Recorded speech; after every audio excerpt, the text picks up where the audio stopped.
İnsan niyə görə həddi aşır? Məsələn, onlardan biri adaptasiya məsələsidir, uyğunlaşma. İnsan əldə etdiyinə tez uyğunlaşır, adiləşir olsun. Ona görə bəzən həddi aşır ki, daha çox həzz alsın. Adi vəziyyətdə həzz ala bilmir ondan.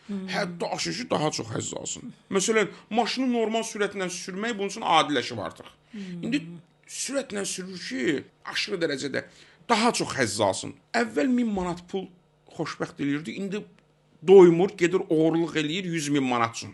İstəyir, onun cibinə girir, bunun cibinə girir, nə bilim, büdcəyə girir və s.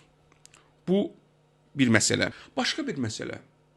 Demək, Leon Festinger adlı bir sosioloqdur. Baxırdım, çox gözəl bir söz var. Baxın, böyüklər, bizim bir professorumuz var, deyir ki, böyükdülər. Böyüklər, böyükdülər. Böyük sosioloq, böyük ədəbiyyatşünas, böyük filosof. O böyük, niyə böyükdür?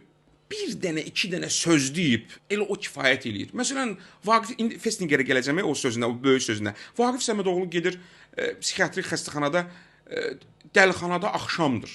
Dəli qabil yer süpürür. İnsan hər yerdə insandır, ölməyibsə ömür sürür.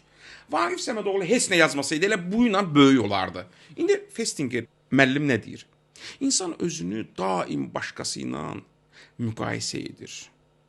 Müqayisə edə ifrata varır. Necə?